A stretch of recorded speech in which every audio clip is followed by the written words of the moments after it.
Let's return to this story about UKIP being investigated by the European Parliament for misspending its funds. William Dartmouth, a UKIP MEP and a member of the Alliance for Direct Democracy in Europe, joins me now from Brussels. A very good evening to you. Good evening. Good evening. And as you and others point out, the Conservatives, for instance, are being investigated for overspending during the 2015 election. Do you feel then that the European Parliament is indulging in something of a witch hunt?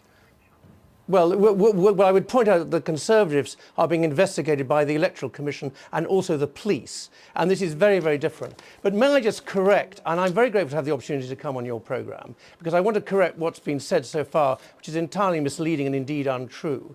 UKIP never received any money, UKIP never spent any money, and UKIP has never misspent any money.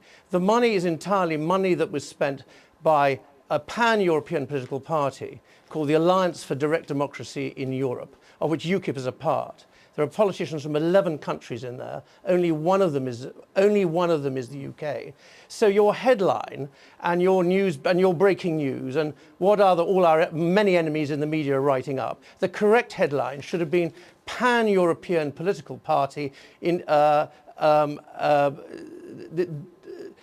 pan-European political party, ADD's expenditure is not entirely agreed by internal auditors acting for the European Parliament. And that's all it is. That's all it is. Certainly not worth leading. Okay. Certainly not worth leading a 7 p.m. bulletin with, by the way. Right. Unless you have it in for us, which I think you do. Well, you would accept that UKIP make up roughly half of the membership of the ADDE, and that 380,000 was allocated to UKIP, and that it was UKIP that spent the money in the UK. No, UKIP never spent the money. UKIP never spent the money. The registered, the Alliance for Direct Democracy in Europe, which is a registered pan-European political party, which had to go through a registration process in order to be accepted and recognised, they were the people that spent the money. UKIP never spent the money. It's just completely untrue. Members of UKIP then. And by the way, people who spent the money in the UK, what party were they members of? The people who spent the money in the UK. Just clear it up for us.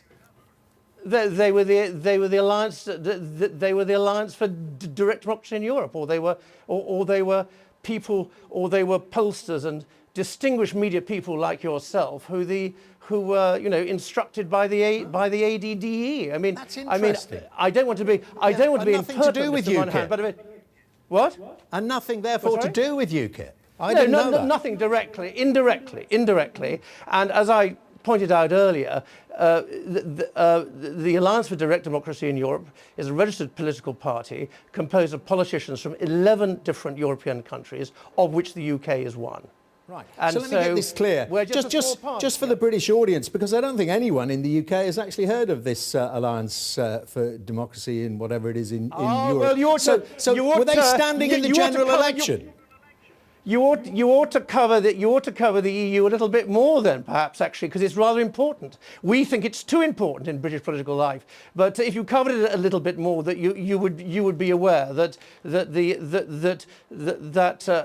all the political parties represented in the European Parliament, including the Conservatives, including the Labour Party, of which Mr. Kinnock is not a very distinguished member of, by the way, including the Liberal Democrats, are all part of pan-European political parties, which make them eligible for funding for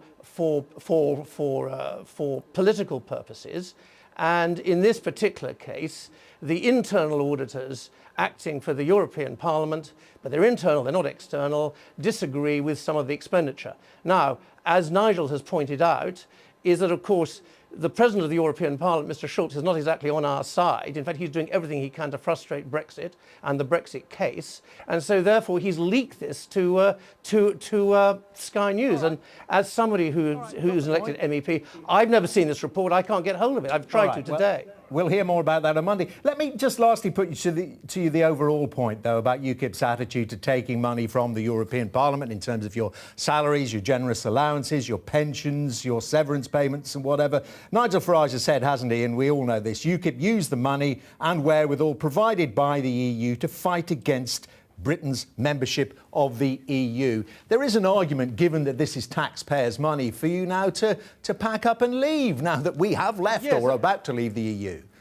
No, but I'll tell you what, no, for two reasons. First of all, I wonder why you and your colleagues never make this point to Scottish nationalists, to the Scottish nationalists. There's 54 Scottish nationalist MPs at Westminster who have exactly the same point of view. They lost their referendum, if you didn't notice. Unfortunately, well, they're still plugging the same line, and they lost their referendum. We won ours, and unfortunately, and very unfortunately, until the moment that we leave, everybody in the UK, including the people I have the honour to represent, are fully bound by all the EU rules, laws and regulations. And it's important, it's incumbent on us to stand up for our constituents and do our best so long as that pertains. When we leave the EU, when we leave the EU, and I wish it was sooner rather than later, of course we leave, and that's when we leave. And will you take your severance payment? What, sorry? Will you take your 39,000? I'll have to think about that, won't I? But I don't see why the proposition should be that it's all right for Stephen Kinnock, who you gave airtime on your programme, to get